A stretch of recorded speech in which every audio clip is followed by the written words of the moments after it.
He's got the experience. You know, he's going after the world title. Then you've got Smoke Dog and you got Lil B, which, you know, they're new. Of course, you know, they're gonna be learning. It's kind of like with WWE. You've got Randy Orton. He's established as a mega heel in WWE, and then he's got Cody Rhodes and Ted DiBiase with him, and they're like the news. You know, they lose a lot, but they still help with Randy Orton, the big picture. And that's the way I look at YGA. You got Smokey, the big man, and you got his backup, Smoke Dog and Lil B. They may not win the tag team titles. They may not beat Vegas' Most Wanted. But we never know. They're going to go in there and they're going to kick someone's ass. They're going to hurt somebody, and that's going to make Smokey's job a lot easier when it comes time for him to maybe face for the world title or for the Intercontinental title or the U.S. title. Or if they're feuding with, you know, Vegas' Most Wanted, Mr. Spectacular. You know, Smokey says, all right, I'm putting a hit out on Mr. Spectacular. Next thing you know, backstage, Mr. Spectacular is laid out with a lead pipe laying beside his head. You know, and YGA is basically the new corporation, if you will. I mean, OFW had the corporation last season. Now RCW's got the YGA.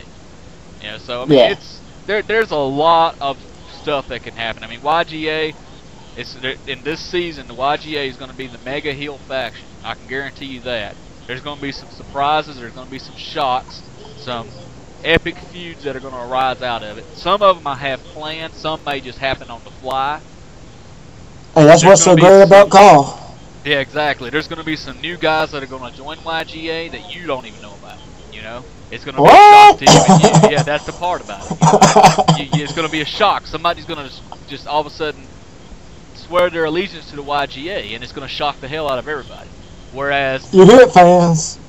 So there's some mega plans for season 2, and I am getting a phone call. Hold on a second. Okay, go ahead. Hey, dude, let me call you right back in about 5 minutes, okay? Yeah, right. I guess that's just mean we got 5 minutes. Okay, this is what next question I want to hear. All right. What do you want to tell the people who hasn't watched the show yet? Because there's still a lot of people who haven't watched the show. Why? What would entertain them to the fact that they'll come watch your show? Well, I mean, the only thing I can say as far as trying to get new fans is if you're looking for a call league that's original, more on a serious side. There's the occasional joke in there, you know, here and there. I mean, it's not like SMF, you know, all fun and games all the time, which SMF still has its serious side as well. It's more based like WWE or TNA. I mean, you're going to have big feuds. You're going to have a lot of heat and animosity towards certain characters, and that's the way I want it to be. I mean, whenever I go back and I'm done with a show and I read comments that people have posted like, oh my God, I can't believe that happened, I hate that person, or thank God that person won, or I'm rooting for this guy, you know, I'm thinking, wow, you know, I mean, that makes me feel good because I'm selling those characters. And that's what I'm looking at with, you know, trying to attract new fans, is that you're not going to come and watch RCW and see Superman or Batman or the Mario Brothers or anybody like that, you know. You're going to come in there, you're going to see a bunch of guys that you've never seen before. And if you sit back and you give it a chance and you watch a few shows, watch a few episodes, get used to Michael Montgomery. Michael Montgomery is a goof. He does not know the names of wrestling moves. And it's supposed to be he messed stuff up.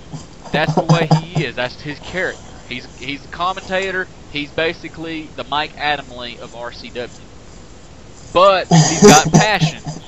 He gets excited. He gets into the matches. And if you notice the thing with Michael Montgomery, is there is never a silent moment in any match or anything. If there's an entrance going on, there's a guy coming down that ramp, he's running his mouth, he's talking about it, he's setting up for that match. He's telling you, okay, 2 weeks ago, so-and-so done this to so-and-so, and now this guy is pissed off, and this is what started this match.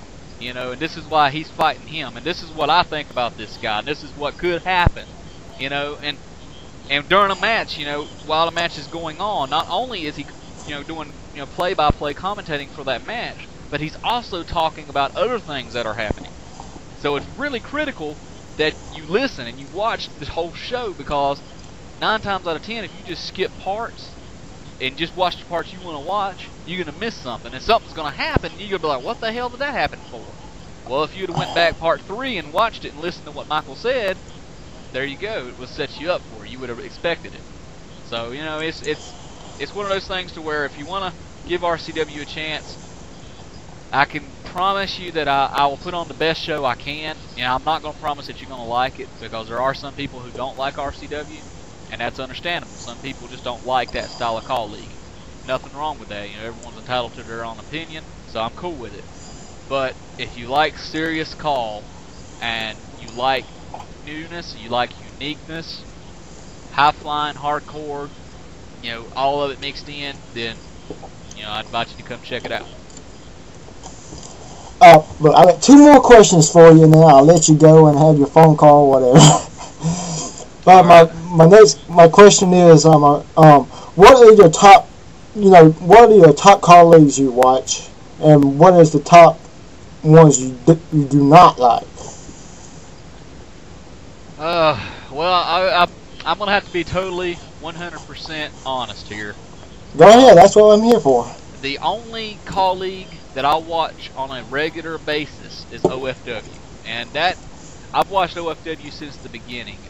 When I first started out in RCW, about 4 or 5 episodes into it, I came across OFW. He started up his league about 2 weeks before I started RCW.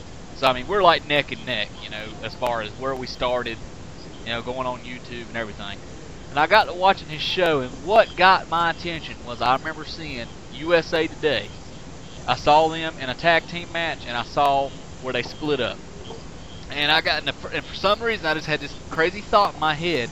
It'd be really cool if one of those guys showed up on RCW and started talking shit about the other guy.